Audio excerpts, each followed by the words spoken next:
Johnny Talk Sports here to bring in the Week 6 college football predictions. Last week, I went 8-3. Good first 5 weeks of the season overall. I'm averaging 7 to 8 picks a week. In fact, I think every single week I've gotten at least 7 or 8 picks correct, which is pretty decent out of 11. Hopefully, the later on the season goes, I start getting 9 to 10 wins a week. So, that is kind of a big goal, but hopefully I can get there. So 10 more games to predict this week. The 11th one will be later this week, Northwestern and Nebraska. So before I make my first pick for week 6, I do want to say that I did make another top 10 after the games concluded on Saturday. So last week's top 10, it was at the beginning of the week 5 predictions. I will leave that in the description box down below, so you can check that out. Pretty educational, great top 10, so it's a good 12 minutes. Anyway, back to the Week 6 college football predictions. First, we have a Friday night matchup between the number 18 UCF Knights and the Cincinnati Bearcats. Now, UCF, they are being challenged this season. They've already lost a game, so they're behind the 8 ball a little bit for that automatic New Year's 6 bowl bid for the group of 5. And right now they are in a 3-team race with themselves, Boise State, and SMU, a team that's undefeated, 4-0, that is number 24 in the country. And that includes a quality win over TCU. UCF does have a quality win over Stanford. But my biggest fear, well, not really my biggest fear, but if you're a UCF fan, your biggest fear is how productive of a win is that going to be the later the season goes. Because right now, SMU's upset win against TCU is a lot more convincing and a lot better than UCF beating Stanford. And right now, if Boise State wins out, they're probably going to be that team that gets the New Year's 6 bid. But I do think UCF wins here. I like Dylan Gabriel at the quarterback position a lot. I think it was a smart decision to put him in instead of Brandon Wimbush, who's throwing 14 touchdown passes so far this season and only 2 picks. And pretty nice running game with Killings and McCray. I think UCF wins this one. But I don't want to say they're going to win big, because last time I said UCF would win big, they got shocked by Pittsburgh. So I'm going to say UCF wins by a pretty decent score. I'm going to say they'll win by 10 points. I'm not going to predict a blowout. And we're into the Saturday games now. Now this is a matchup that really I don't think anybody wants me to predict, but I'm going to predict it anyway because it's a productive matchup if you're an NFL scout or if you like scouting draft prospects. Utah State and number 5 LSU. Now Utah State is being led by Jordan Love at quarterback. And Jordan Love, he could potentially be one of the first maybe 3 or 4 quarterbacks taken in this upcoming NFL draft. In fact, I think Jordan Love, I think he's at least maybe 3, maybe 4th amongst the quarterback prospects. And this is a group of Tua Tagovailoa, Justin Herbert, Jake Fromm, Jacob Eason, and you add Jordan Love to the mix. So Jordan Love is going to have a chance to prove himself to the NFL scouts this Saturday against an LSU defense. LSU wins the game, though, but I really am rooting for Jordan Love here to have a good performance, prove himself to the NFL scouts. But the Tigers will still win. Moving on to Purdue and number 12 Penn State. Penn State, a dominant performance over Maryland last week. Penn State actually shut out Maryland on the road last week, and Sean Clifford just dominated. Penn State was just moving the ball at will on those Terrapins. And now Purdue, the status, I think, is, to my knowledge, the status of Elijah Sindelar and Rondell Moore are up in the air right now. But either way, whether they play or not, I'm going to pick Penn State because Penn State has just looked good throughout this season. Yes, I understand they had that close victory against Pittsburgh, but now that close victory against Pittsburgh, it's more respectable now that Pittsburgh has beaten UCF. So right now, Penn State, they are playing like a top 10 team in college football.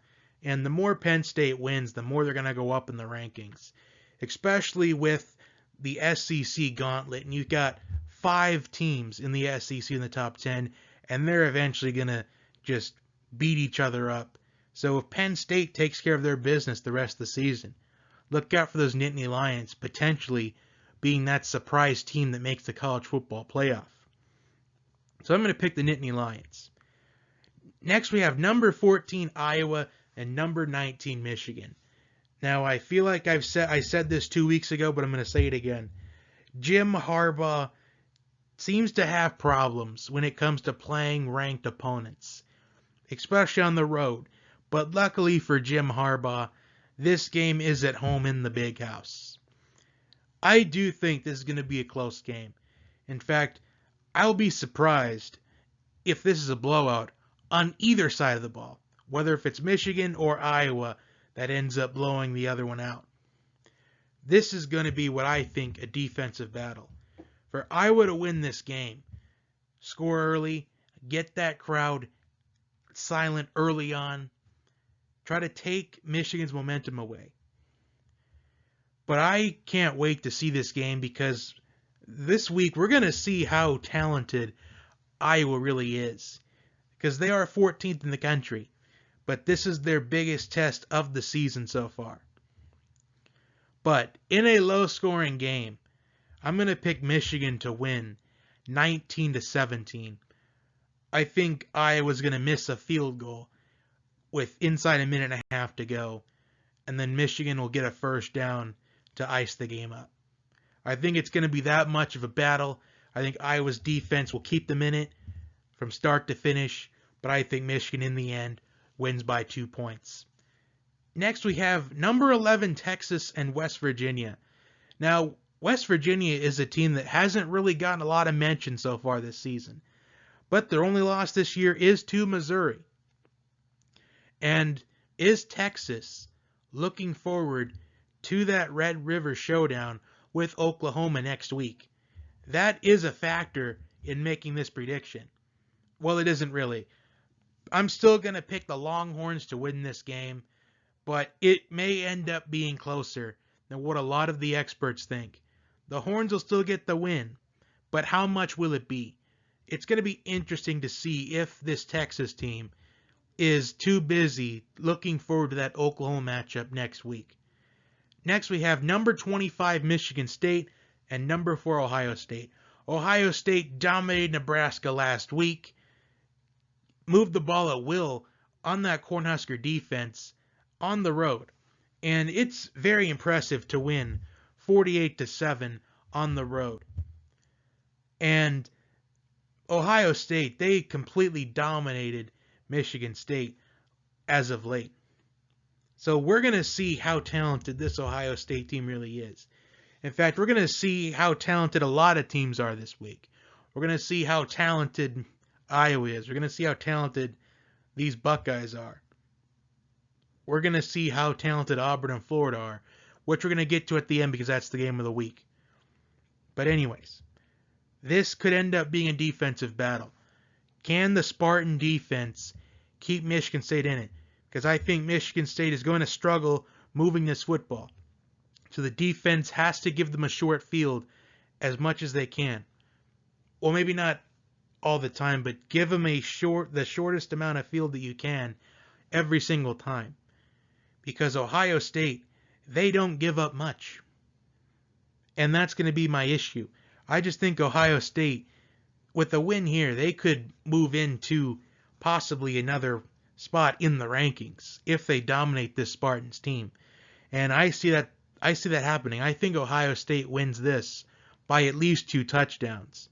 Although a couple years ago I said Ohio State would win by at least 2 touchdowns because there was too much talent on the Buckeyes, Michigan State pulled off a shocking upset, and that was the year Michigan State got to the college football playoff.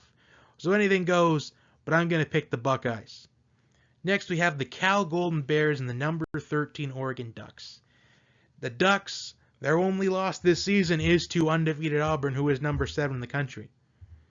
And if Oregon, if they run the table, they could have an argument of being one of those 4 teams in, especially if the SEC champion happens to be the Auburn Tigers.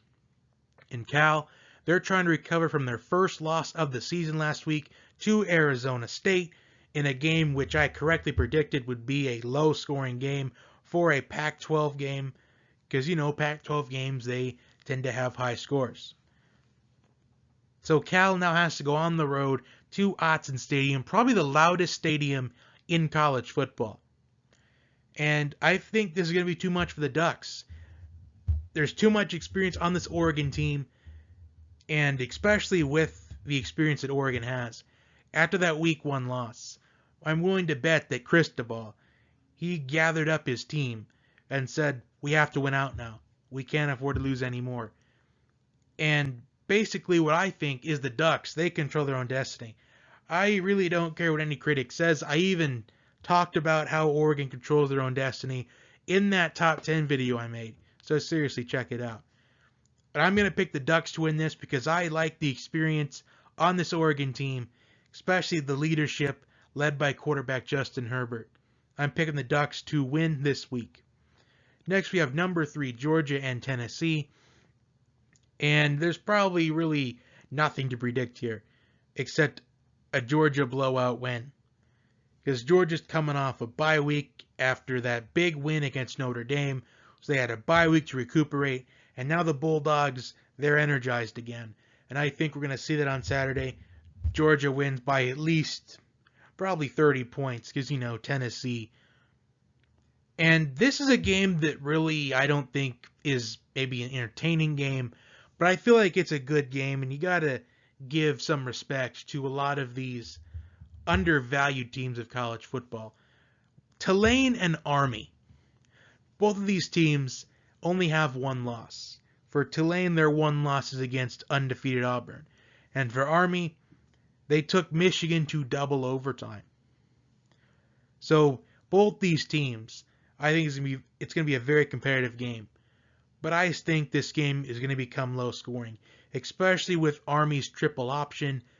I expect Army to use the triple option to keep Tulane on the sideline, exhaust that defense, and I think Army picks up the victory.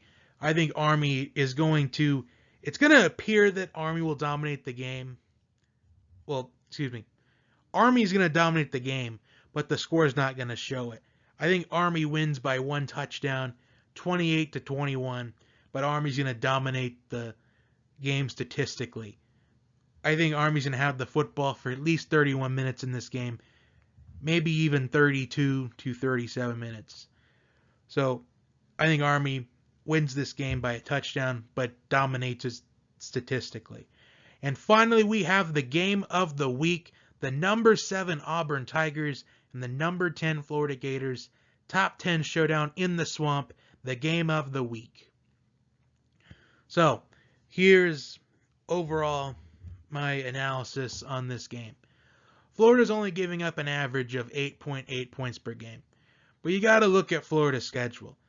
And a big reason why Florida's only given up the average of 8.8 points per game is because they have played Tennessee Martin and Towson. They shut out both those teams. So that's a huge reason why the Gators are only averaging 8.8 points per game, scoring defense-wise. And yeah, I'll mention that Florida only gave up 3 points against Tennessee. So those are 3 easy opponents, in my opinion. But in the 2 games they've won, where they've given up 20 and 21 points, their offense, it just looked struggle. It struggled on offense. Although Kyle Trask he's really proven me wrong so far. And this is going to be a huge test for both of these quarterbacks. I mean, Kyle Trask had an impressive comeback win against Kentucky, especially put in that situation. An SEC conference game, a rivalry game, especially on the road, to be put in that situation. Huge credit to him. And Auburn, they have what I think is the best resume in college football right now. So this is going to be a huge test for both teams. Whoever wins this game, I think could potentially be in the driver's seat for a spot in the SEC championship game. Yes, I know that they're in separate divisions of the SEC, but Auburn and Florida, whoever wins this game is going to have a big resume win.